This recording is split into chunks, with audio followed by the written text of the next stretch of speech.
Price lord. ದೇವರ ಅತಿ ಪರಿಶುದ್ಧ ನಾಮಕ್ಕೆ ಸ್ತೋತ್ರವಾಗಲಿ. ಮತ್ತೊಂದು ದಿನವನ್ನು ಕಾಣುವಂತೆ ದೇವರು ನಮಗೆ ಸಹಾಯ ಮಾಡಿದ್ದಕ್ಕಾಗಿ ಸ್ತೋತ್ರ. ಆತನು ಮಾಡಿದ ಉಪಕಾರಗಳಿಗಾಗಿ, ಆಶೀರ್ವಾದಗಳಿಗಾಗಿ ದೇವರಿಗೆ ಸ್ತೋತ್ರವನ್ನು, ಮಹಿಮೆಯನ್ನು ಸಲ್ಲಿಸ್ತೇನೆ. ಇಂದಿನ ವೇದ ಅಧ್ಯಯನಕ್ಕಾಗಿ ಒಂದು ವಾಕ್ಯವನ್ನು ಓದಿಕೊಳ್ಳೋಣ. ಯೋಹಾನ್ ಬರೆದ ಸುವಾರ್ತೆ 14ನೇ ಅಧ್ಯಾಯ 18ನೇ ವಾಕ್ಯ. ನಾನು ನಿಮ್ಮನ್ನು ಅನಾಥರಾಗಿ ಬಿಡುವುದಿಲ್ಲ, ನಿಮ್ಮ ಬಳಿಗೆ ಬರುತ್ತೇನೆ. ಯೇಸು ಈ ಲೋಕದ ಸೇವೆಯನ್ನು ಮುಗಿಸಿ ಇನ್ನೇನು ಕೆಲವೇ ದಿನಗಳಲ್ಲಿ ಪ್ರಾಣ ಕೊಟ್ಟು ಪರಲೋಕಕ್ಕೇರಿ ಹೋಗುವಂಥ ಸಮಯ ಹತ್ತಿರ ಬರ್ತಾ ಇದೆ. ಯೇಸು ಸ್ವಾಮಿ ತನ್ನ 12 ಜನ ಶಿಷ್ಯರನ್ನು ಆರಿಸ್ಕೊಂಡಿದ್ರು.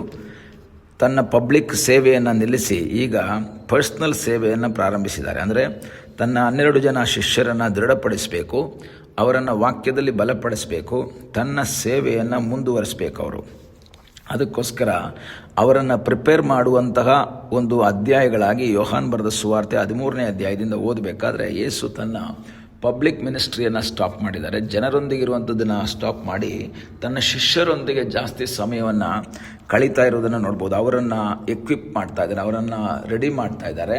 ಯಾವುದಕ್ಕೋಸ್ಕರ? ತನ್ನ ಸೇವೆಯನ್ನು ಮುಂದುವರಿಸುವುದಕ್ಕಾಗಿ. ತನ್ನ ಸೇವೆಯನ್ನು ಮುಂದುವರಿಸಿಕೊಂಡು ಅವರು ಹೋಗಬೇಕೆಂಬ ಉದ್ದೇಶದಿಂದ ಯೇಸು ಅವರನ್ನು ಒಂದೊಂದು ಕಾರ್ಯಗಳನ್ನ ಹೇಳಿ ಅವರನ್ನು ದೃಢಪಡಿಸುವುದನ್ನು ನಾವು ನೋಡ್ಬೋದು. ಹಾಗೆ ನಾವು ಓದಬೇಕಾದ್ರೆ 14ನೇ ಅಧ್ಯಾಯ ಬರೋಷ್ಟೊತ್ತಿಗೆ ಯೇಸು ಸ್ವಾಮಿ ತಾವು ಹೋಗ್ತೀವಿ ಅಂತ ಹೇಳಿದಾಗ ಬಹಳ ನಿರಾಶರಾಗ್ತಾರೆ. ಇವರೆಲ್ಲರೂ ನಿರಾಶರಾಗಿ ಇವರೆಲ್ಲ ಹೃದಯ ಕಳವಳಗೊಳ್ತಾರೆ, ಬೇದನೆ ಆಗ್ತದೆ. ಕಾರಣ ಇವರಲ್ಲಿ ಒಂದು ನಂಬಿಕೆ ಇತ್ತು, ಯೇಸು ನಮ್ಮ ಜೊತೆನೇ ಇರ್ತಾರೆ, ನಮ್ಮ ಆ ಜೊತೆಯಲ್ಲಿದ್ದು ನಮಗೆ ಸಹಾಯ ಮಾಡ್ತಾರೆ, ಪ್ರತ್ಯೇಕವಾಗಿ ಆತನೊಂದಿಗೆ ನಾವು ಸೇವೆ ಮಾಡ್ತಾ ಇರ್ತೀವಿ, ಬಹಳ ಉನ್ನತವಾದಂಥ ಒಂದು ಅನುಭವ ನಮ್ಮಲ್ಲಿ ಉಂಟಾಗ್ತದೆ, ನಾವು ಇನ್ನೂ ಮೇಲೆ ಬರ್ತೀವಿ ಎಂಬುದಾಗೆಲ್ಲ ಪ್ಲ್ಯಾನ್ ಮಾಡಿರ್ತಾರೆ. ಅದು ಮಾತ್ರವಲ್ಲ, ಸಮೂಹವನ್ನು ಎದುರಾಕೊಂಡಿರ್ತಾರೆ ಇವರು, ಸಮಾಜವನ್ನು ಎದುರಾಕೊಂಡಿರ್ತಾರೆ ಯೇಸುಗಾಗಿ. ಯಾಕೆಂದರೆ ಆ ಕಾಲದಲ್ಲಿ ಯೇಸುವಿನ ಹಿಂದೆ ಹೋದಾಗ ಅನೇಕರು ಹೇಳಿರಬಹುದು, ನೀವು ಯೇಸು ಹಿಂದೆ ಹೋಗಿ ಯೂಸ್ ಏನು ಸಮಸ್ಯೆ ಮಾಡ್ಕೋಬೇಡಿ,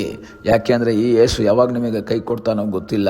ಆದರೆ ಇವ್ರೇನು ಮಾಡಿದ್ರು, ಇಲ್ಲ ಯೇಸು ನಮಗೆ ಕೈ ಕೊಡಲ್ಲ, ನಮ್ಮ ಜೊತೆಯಲ್ಲೇ ಇರ್ತಾರೆ, ನಾವು ಆತನೊಂದಿಗೆ ಇರ್ತೀವಿ ಎಂಬುದಾಗೆಲ್ಲ ಇವರ ಕುಟುಂಬದವರೊಂದಿಗೆ ಆಗಿರ್ಬೋದು, ಸಂಬಂಧದವರೊಂದಿಗೆ ಎಲ್ಲ ಮಾತನಾಡಿ ಮುಂದೆ ಹೋಗಿದ್ದಾರೆ. ಆದರೆ ಅವ್ರು ಯಾವ ರೀತಿ ಅವ್ರು ಹೇಳಿದ್ರು ಅದೇ ರೀತಿಯಲ್ಲಿ ಯೇಸು ಈಗ ಹೇಳ್ತಾ ಇದ್ದಾರೆ, ನಾನು ಇಲ್ಲಿಂದ ಹೋಗ್ತಾ ಇದ್ದೀನಿ, ನಾನು ಇಲ್ಲಿಂದ ಬಿಟ್ಟು ಹೋಗ್ತಾ ಇದ್ದೀನಿ ಅಂತ ಹೇಳಿದಾಗ ಇವರೆಲ್ಲರೂ ಭಯಭ್ರಾಂತರಾದರು, ಕಳವಳಗೊಳ್ತು. ನೆಕ್ಸ್ಟ್ ನಮಗೇನು, ಇನ್ನು ನಾವು ಜನರ ಹತ್ರ ಹೋದರೆ ಜನ ಏನು ಹೇಳ್ತಾರೆ ನಮಗೆ ಎಂಬುದಾಗೆಲ್ಲ ಅವರು ಯೋಚನೆ ಮಾಡಿದಂಥ ಸಮಯದಲ್ಲಿ ದೇವರು ಅವ್ರಿಗೆ ಹೇಳ್ತಾ ಇದ್ದಾರೆ, ನಿಮ್ಮ ಹೃದಯವು ಕಳವಳಗೊಳ್ಳದೇ ಇರಲಿ, ದೇವರನ್ನು ನಂಬಿರಿ, ನನ್ನನ್ನು ನಂಬಿರಿ. ಅದರ ಅರ್ಥ, ನನ್ನನ್ನು ನಂಬಿ ನನ್ನಿಂದ ನೀವು ಬಂದ್ರಿ, ನೀವು ಕಳವಳಗೊಳ್ಳಬೇಡಿ ಅಂತ ಹೇಳಿ ಅದರ 18ನೇ ವಾಕ್ಯಕ್ಕೆ ಬಂದಂಥ ಸಮಯದಲ್ಲಿ ಯೇಸು ಹೇಳ್ತಾ ಇದ್ದಾರೆ, ನಾನು ನಿಮ್ಮನ್ನು ಅನಾಥರಾಗಿ ಬಿಡುವುದಿಲ್ಲ, ನಾನು ನಿಮ್ಮ ಬಳಿಗೆ ಬರ್ತೇನೆ. ಅದರರ್ಥ ಇವ್ರು ತಿಳ್ಕೊಂಡ್ರು, ಯೇಸುವೆ ನೀವು ಓದ್ಬಿಟ್ರೆ ನಾವು ಅನಾಥರಾಗ್ಬಿಡ್ತೀವಿ, ನಮಗೆ ಯಾರೂ ಇಲ್ಲ, ನಮಗೆ ಸಹಾಯ ಮಾಡೋರು ಯಾರೂ ಇಲ್ಲ ಅಂತ ಹೇಳಿದಾಗ ದೇವರು ಹೇಳ್ತಾ ಇದ್ದಾರೆ, ಇಲ್ಲ, ನಾನು ನಿಮ್ಮನ್ನು ಅನಾಥರಾಗಿ ಬಿಡೋದಿಲ್ಲ. ನಾನು ನಿಮ್ಮನ್ನು ಕರೆದಿರೋದು ಅರ್ಧದಲ್ಲಿ ಬಿಟ್ಟು ಹೋಗುವುದಕ್ಕಾಗಿ ಅಲ್ಲ, ನಿನ್ನನ್ನು ಅನಾಥರಾಗಿ ಬಿಟ್ಟು ಹೋಗುವುದಕ್ಕಾಗಿ ಅಲ್ಲ ನಾನು ನಿನ್ನನ್ನು ಕರೆದಿರೋದು. ನಾನು ನಿನ್ನನ್ನು ಕರೆದಿರೋದು ನಿನ್ನ ಸಂಗಡ ಇರುವುದಕ್ಕಾಗಿ. ಈ ಬೆಳಗ್ಗೆ ವಾಕ್ಯವನ್ನು ಕೇಳುವಂತಹ ದೇವರ ಮಗುವೆ, ನಿನ್ನನ್ನು ಯೇಸು ಕರೆದಿದ್ರೆ, ಯೇಸುಗಾಗಿ ನೀನು ನಿನ್ನ ಜೀವಿತವನ್ನು ಒಪ್ಪಿಸಿಕೊಟ್ಟಿದ್ರೆ, ಯೇಸುಗೋಸ್ಕರ ನೀನು ಜೀವಿಸ್ತಾ ಇದ್ದರೆ ಆತನು ನಿನ್ನನ್ನು ಅನಾಥರಾಗಿ ಬಿಡುವಂಥ ವ್ಯಕ್ತಿಯಲ್ಲ. ಆತನು ನಿನಗೆ ಸಹಾಯ ಮಾಡುವುದಕ್ಕೆ ಶಕ್ತನಾದ ಒಬ್ಬ ದೇವರಾಗಿದ್ದಾನೆ. ನಿನ್ನ ಸಂಗಡ ಇದ್ದು, ನಿನ್ನ ಕೈ ಹಿಡಿದು ನಿನ್ನನ್ನು ನಡೆಸುವಂತಹ ಒಬ್ಬ ದೇವರಾಗಿದ್ದಾನೆ. ಎಷ್ಟೋ ಸಂದರ್ಭದಲ್ಲಿ ದೇವರ ವಾಕ್ಯವನ್ನು ನಾವು ಓದುವಾಗ ನಮಗೆ ಗೊತ್ತಾಗ್ತದೆ, ಅನೇಕ ವ್ಯಕ್ತಿಗಳು ಅನಾಥರೆಂದು ತಿಳಿದಂತಹ ವ್ಯಕ್ತಿಗಳನ್ನು ಜೊತೆಯಾಗಿದ್ದು ಕೈ ಹಿಡಿದು ನಡೆಸಿದಂತಹ ಸರ್ವಶಕ್ತನಾದ ದೇವರು ಆತನು ನಮ್ಮ ಸಂಗಡ ಇದ್ದಾನೆ. ಆತನ ಮುಖವನ್ನು ನೋಡೋಣ, ಆತನ ಚಿತ್ತಕ್ಕೆ ವಿಧೇಯರಾಗೋಣ, ಕರ್ತನಿಗೆ ಹೇಳೋಣ, ಸ್ವಾಮಿ ನೀನು ನನ್ನ ಸಂಗಡ ಇರುವುದಕ್ಕಾಗಿ ಸ್ತೋತ್ರ, ನೀನು ನನ್ನ ಜೊತೆಯಲ್ಲಿರುವುದಕ್ಕಾಗಿ ಸ್ತೋತ್ರ, ನೀನು ನನಗಾಗಿ ಮಾಡಿದ ಎಲ್ಲ ಅದ್ಭುತಗಳಿಗಾಗಿ ನಿನಗೆ ಸ್ತೋತ್ರ, ಬಿಡುಗಡೆಗಳಿಗಾಗಿ ಸ್ತೋತ್ರ, ಆಶೀರ್ವಾದಕ್ಕಾಗಿ ನಿನಗೆ ಸ್ತೋತ್ರಪ್ಪ. ಕರ್ತನ ಮುಖವನ್ನು ನೋಡುತ್ತಾ ಮುಂದೆ ಸಾಗುವಂಥ ದೇವರ ಮಗುವೆ, ನಿನ್ನನ್ನು ಕೈ ಬಿಡುವಂಥ ದೇವರಲ್ಲ. ಆ ದೇವರು ಹೇಳ್ತಾರೆ, ನಾನು ನಿನ್ನನ್ನು ಎಂದಿಗೂ ಕೈ ಬಿಡುವುದಿಲ್ಲ, ಎಂದಿಗೂ ತೊರೆದು ಬಿಡುವುದಿಲ್ಲ. ಶಿಷ್ಯರು ತಿಳ್ಕೊಂಡ್ರು, ನಮಗಿನ್ಯಾರೂ ಇಲ್ಲ. ಆದರೆ ಯೇಸು ಹೇಳ್ತಾ ಇದ್ದಾರೆ, ಇಲ್ಲ, ನಾನು ನಿನ್ನ ಸಂಗಡ ಇರ್ತೀನಿ, ನಾನು ನಿಮ್ಮ ಜೊತೆಯಲ್ಲಿರ್ತೀನಿ, ನಾನು ಮನೆ ಕಟ್ಟಕ್ಕೆ ಹೋಗ್ತಾ ಇದ್ದೀನಿ, ಒಂದು ಮನೆಯನ್ನು ಸಿದ್ಧ ಮಾಡಿ ನಾನು ನಿಮಗೋಸ್ಕರ ಹಿಂದಿರುಗಿ ಬರ್ತೇನೆ, ನಿಮ್ಮನ್ನು ಅನಾಥರಾಗಿ ಬಿಡೋದಿಲ್ಲ, ನೀನು ನಮ್ಮ ಸಂಗಡವೇ ಇರ್ತೀರಾ.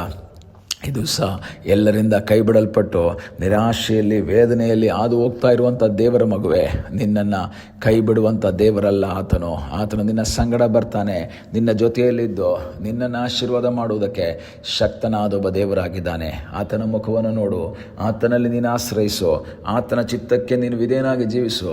ನಿನಗಾಗಿ ಇಳಿದು ಬರುವಂತಹ ಒಬ್ಬ ದೇವರು ಎಲ್ಲರೂ ಕೈ ಬಿಟ್ಟಂಥ ಸನ್ನಿವೇಶದಲ್ಲೂ ನಿನ್ನ ಜೊತೆ ಇದ್ದು ನಿನ್ನ ಕೈ ಹಿಡಿದು ನಿನ್ನನ್ನು ನಡೆಸುವುದಕ್ಕೆ ಶಕ್ತನಾದ ಒಬ್ಬ ದೇವರು ಜೀವಿಸ್ತಾ ಇದ್ದಾನೆ.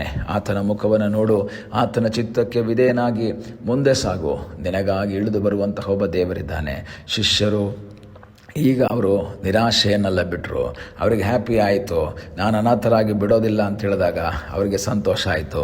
ಅದೇ ಮಾತನ್ನು ಈ ಬೆಳಗ್ಗೆ ದೇವರು ನಿನಗೆ ಹೇಳ್ತಾರೆ, ನಾನು ನಿನ್ನನ್ನು ಅನಾಥನಾಗಿ ಬಿಡೋದಿಲ್ಲ, ನಾನು ನಿನ್ನ ಬಳಿಗೆ ಬರ್ತೇನೆ, ನಿನಗೆ ಸಹಾಯ ಮಾಡ್ತೇನೆ. ಆ ದೇವರಲ್ಲಿ ನಂಬಿಕೆ ಇಟ್ಟು ಮುಂದೆ ಸಾಗುವಂತೆ ದೇವರು ಸಹಾಯ ಮಾಡಲಿ. ಪ್ರಾರ್ಥಿಸೋಣ. ನಮ್ಮನ್ನು ಬಹಳವಾಗಿ ಪ್ರೀತಿ ಮಾಡುವ ಯೇಸುವೆ, ಸಮಯಕ್ಕಾಗಿ ಸ್ತೋತ್ರ. ಮತ್ತೊಂದು ಆವರ್ತಿ ನಿನ್ನ ಸನ್ನಿಧಾನದಲ್ಲಿ ನಾವು ಬಂದಿದ್ದೇವೆ. ತಲೆಬಾಗಿರುವಂತಹ ನಿನ್ನ ಮಕ್ಕಳೆಲ್ಲರನ್ನ ಕರ್ತನೆ ನೀನು ಆಶ್ರಯಿಸು, ನಿನ್ನ ಕೃಪೆಯಲ್ಲಿ ಮರೆ ಮಾಡು ಎಂಬುದಾಗಿ ನಾವು ಪ್ರಾರ್ಥಿಸ್ತೇವೆ. ನನಗೆ ಯಾರೂ ಇಲ್ಲ ಎಂಬ ಯೋಚನೆಯಲ್ಲಿ ಯಾರಾದರೂ ಇದ್ದರೆ ದೇವರೇ, ನೀನು ಅವ್ರ ಜೊತೆಯಲ್ಲಿದ್ದು ಅವರನ್ನು ಆಶೀರ್ವಿಸಿ ಬಲಪಡಿಸಿ ಮುನ್ನಡೆಸು ಎಂಬುದಾಗಿ ನಾವು ಪ್ರಾರ್ಥಿಸ್ತೇವೆ. ಪ್ರಾರ್ಥನೆಯನ್ನು ಕೇಳಿದ್ದಕ್ಕಾಗಿ ನಿನಗೆ ಸ್ತೋತ್ರ. ಯೇಸುವಿನ ನಾಮದಲ್ಲಿ ತಂದೆಯೇ, ಆಮೇನ್. God bless you.